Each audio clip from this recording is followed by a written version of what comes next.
In the summer of 1958, President Eisenhower ordered the world's first nuclear-powered submarine, the Nautilus, on a very special top-secret mission, a voyage under the northern ice cap. Called Operation Sunshine, it was to prove that submarines really could go anywhere and be a credible nuclear threat. But such a transit opened a whole new unexpected can of worms.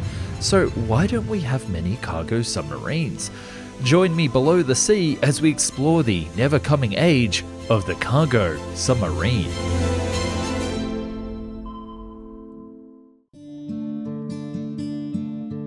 Transporting goods below the surface of the sea was not a new idea. In fact, it was nearly 45 years earlier in World War I that cargo submarine concepts were floated and sunk. Germany at the time needed certain raw materials to win the war, and the best place to get it would be from the neutral United States. But there was just one problem: the pesky British blockade. Thus, they would use 2 U-boats with torpedoes removed and cargo in place to go to America, and simply buy the raw materials that they needed to win the war effort. But there were 2 problems. The first was that the trip would have to be profitable. Germany would need to fill up with cargo to go to America and sell it there. Some things that were unlikely to interest the then neutral Americans. And then of course in 1917, Germany sunk a ship carrying many Americans and thus joined England and France, meaning that they were no longer open to trade with Germany. But in the next war, the dynamic would be completely flipped. The US Navy was the first to strategically deploy such an idea, using submarines to carry ammunition and supplies to the Corridor Island in Manila Bay as the Japanese overran the Philippines early in 1942. They evacuated the wounded, nurses, and gold as the area was conquered, and then these submarines had to have their torpedoes and ammo removed to carry as much as possible. Because of the success of this strategic withdrawal, President Franklin D. Roosevelt directed the Navy to develop cargo-carrying submarines. They built 3 of the Barracuda class that were never used. They didn't quite work out as well as intended, and boats were seen as superior. But it would actually be the Axis powers that would use the cargo submarines the most.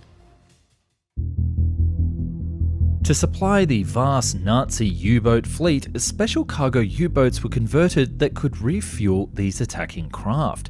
Called the Type 14, it could carry 500 tons of fuel and other materials and be able to supply up to 12 U-boats for 4 to 8 weeks each.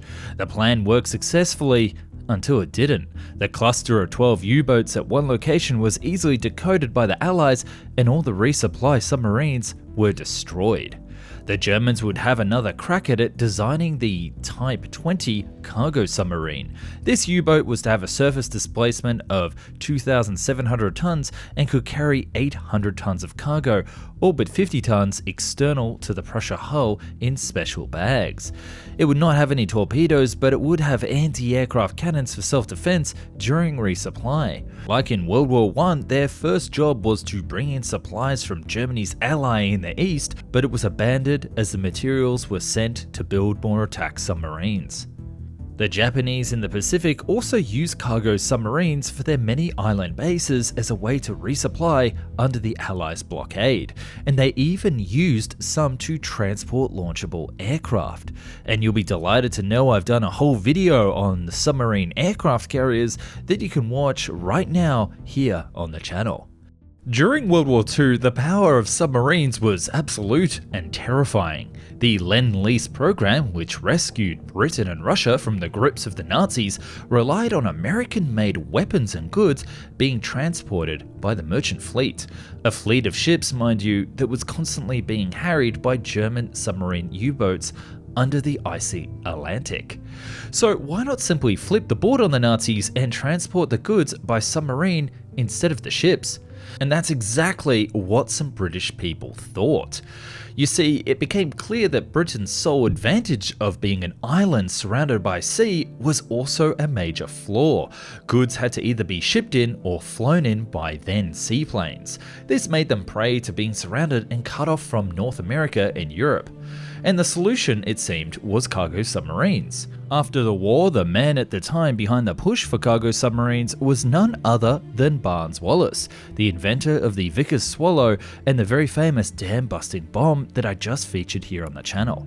He advocated nuclear-powered cargo submarines as a means of making Britain immune to future embargoes and to make it a global trading power. But like his aspirations for a strong Britain, his voice fell on deaf ears as the empire was slowly dismantled from within. But do you know who didn't give up on this idea? Why, it's our favorite union, the Soviet one.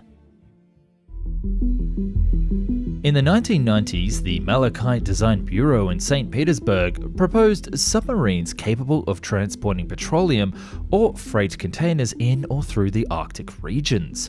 It was envisioned that these ships would dive under the polar ice cap to travel directly between Europe and Asia ports and possibly northern Canada, with the designers noting that given equal cargo capacity, the efficiency of an underwater container ship is considerably higher, for example, than that of an icebreaker transport ship of the normal type.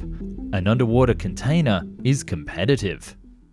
The tanker and container variants would follow the same design as the standard military nuclear submarines, with the tanker variant carrying almost 30,000 tons of petroleum to be loaded and discharged from surface or underwater terminals. The container carrier was to transport 912 standard freight containers loaded within 30 hours through hatches, assisted by an internal conveyance system.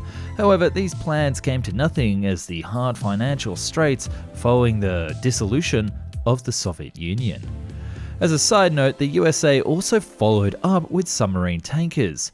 General Dynamics in the 1980s approached several shipbuilders in West Germany to build two types of undersea vessels.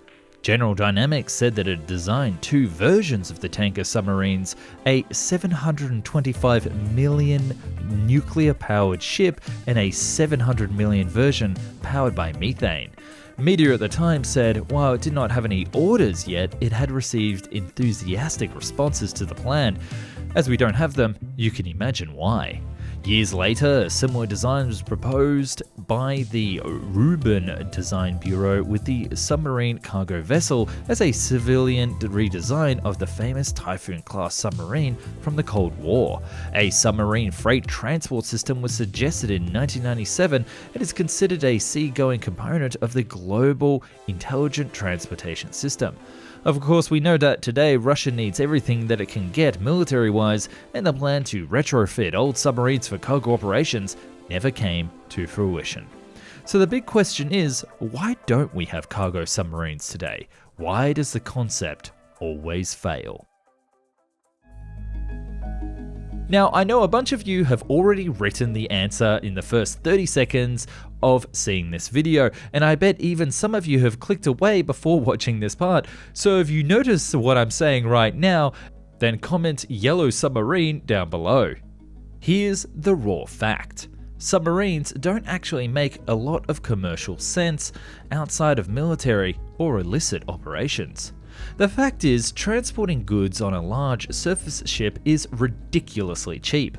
Boat technology, if you can even call it that, is incredibly mature and has been in use for tens of thousands of years, and with the advent of containerization, has only reached more insane levels of globalization. Submarines, on the other hand, are expensive to build and maintain, aren't as efficient because they have to displace more water per unit of cargo than a boat. Let me explain.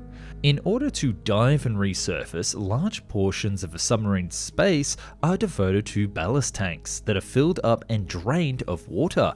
They're filled up to sink and then ejected to rise, kind of like your lungs in a swimming pool. I mean with air, not with water. Don't ingest water and drown, please.